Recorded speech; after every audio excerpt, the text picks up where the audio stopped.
कर जाना, लेकिन कभी भी ऐसी स्त्री के साथ में विवाह मत करना, या फिर कहे तो किसी प्रकार का रिश्ता, दोस्ती या फिर संबंध ऐसे स्त्रियों से भूलकर भी नहीं रखना। दोस्तों, आज आप जीवन की एक ऐसी सच्ची कहानी से रूबरू होने वाले हो जिससे आपको अपने आसपास के स्त्रियों के बारे में ऐसी राज पता चलेगी जिसे सुनकर आपका रूह कांप जाएगा। हाँ दोस्तों, इस कहानी में आप लोगों को सुनने के लिए मिलेगा कि वो लड़की कैसी हुआ करती है जिनसे इंसान अगर भूल से भी शादी कर ले या दोस्ती कर ले तो वह बर्बाद हो जाता है, चाहे कितना भी धन कमाए लेकिन हमेशा गरीब ही बना रहता है। नमस्कार दोस्तों, स्वागत है आप लोगों का आपके अपने YouTube चैनल हमारी साधना पर। दोस्तों, एक दिन भगवान विष्णु और मां लक्ष्मी बैठे हुए थे। तब माता लक्ष्मी पृथ्वी की तरफ देखती है और कहती है कि पृथ्वी लोक कितना स्वार्थी बन गया है, ऐसे में कौन अपना है और कौन पराया, आज के समय में ये समझना बहुत कठिन है। भगवान विष्णु बोले, हे लक्ष्मी, सही कह रहे हैं आप। अब मां लक्ष्मी बोली, ऐसे में जो एक जीवन साथी होती है, जो किसी इंसान के साथ उसके पूरे जिंदगी साथ रहती है, उसके बारे में पता होना बहुत जरूरी है।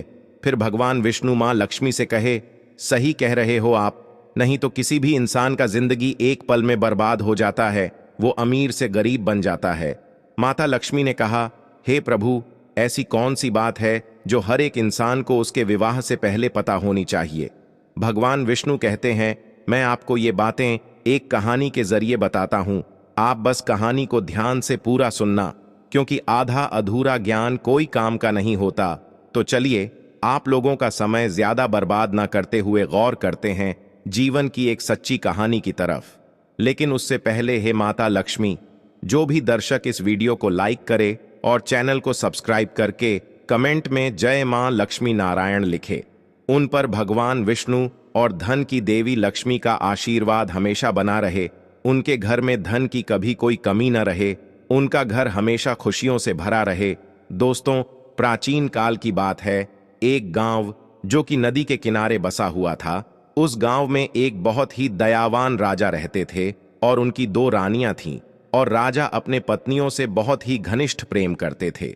और एक दिन राजा के राजमहल में एक बेटा पैदा होता है, और इसी खुशी में गांव के जो राजा थे वो अपने दरबार में नृत्य सम्मेलन का आयोजन करते हैं, और इस नृत्य सम्मेलन में आसपास के गांव से भी कुछ लड़कियां भाग लेती है। शाम का समय था और नृत्य कला की आयोजन शुरू हो चुका था, और तभी राजा की नजर अचानक से एक सुंदर स्त्री पर पड़ती है, जिसका नृत्य देखकर राजा उन पर मोहित हो जाते हैं। और उसके बाद राजा मंत्री को कहकर अपने विवाह का प्रस्ताव उस लड़की के सामने पेश करवाते हैं, और वो लड़की इस प्रस्ताव को सुनकर के आश्चर्य में पड़ जाती है। और तब वो लड़की उस मंत्री से कहती है, मुझे कुछ वक्त दीजिए, मैं सोचकर बताती हूं। फिर कुछ दिनों के बाद राजा उस लड़की से शादी कर लेते हैं। फिर कुछ सालों के बाद छोटी वाली रानी को 2 पुत्र होते हैं। कुछ समय के बाद उनके तीनों बेटे बड़े हो गए, लेकिन दोस्तों, दूसरे वाले रानी को एक भी पुत्र नहीं था, क्योंकि उनके नसीब में कोई संतान प्राप्ति नहीं था।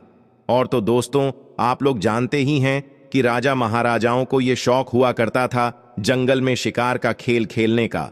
तो जो राजा के 3 बेटे थे, उनमें से सबसे बड़ा बेटा एक दिन अपने घोड़े पर सवार होकर के जंगल में शिकार करने के लिए गया, और जंगल में शिकार खेलते खेलते पूरा दिन बीत गया, परंतु उसके हाथों से एक हिरण का वध तक नहीं हुआ। उसने एक भी हिरण को नहीं मार पाया।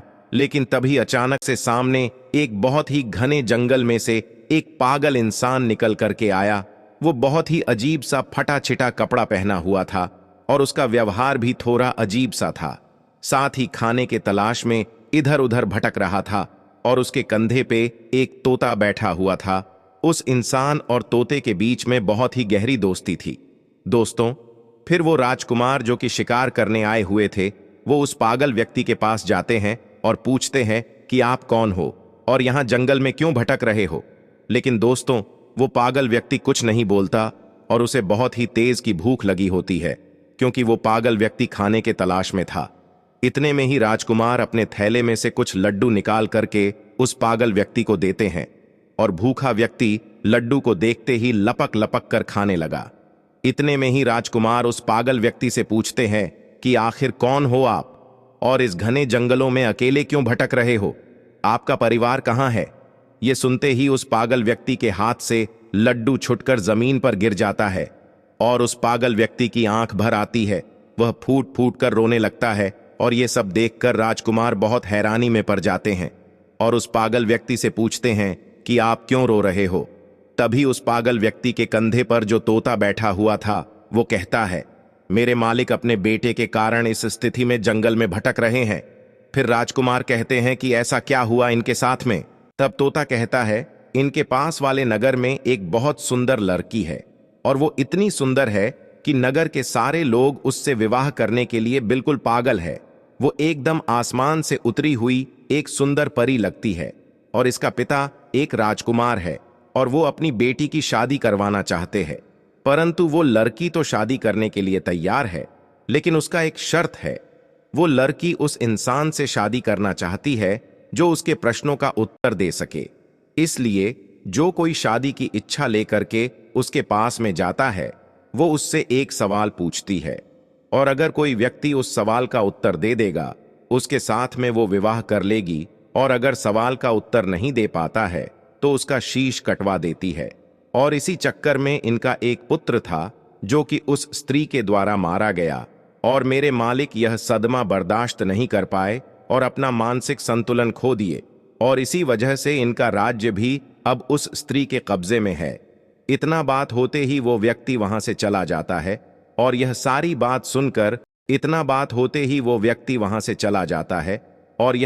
बात सुनकर राजा के दिल और दिमाग में उस राजकुमारी वाली बात बैठ जाती है और वापस शिकार पर से महल के तरफ लौटते समय भी पूरे रास्ते उसी राजकुमारी का ख्याल उस राजकुमार के दिमाग में चल रही थी।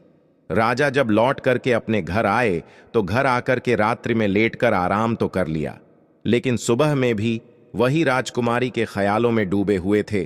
अब राजा से रहा नहीं गया और वो शीघ्र ही अपना घोड़ा उठाते हैं और उस राजकुमारी के महल की तरफ चल देते हैं।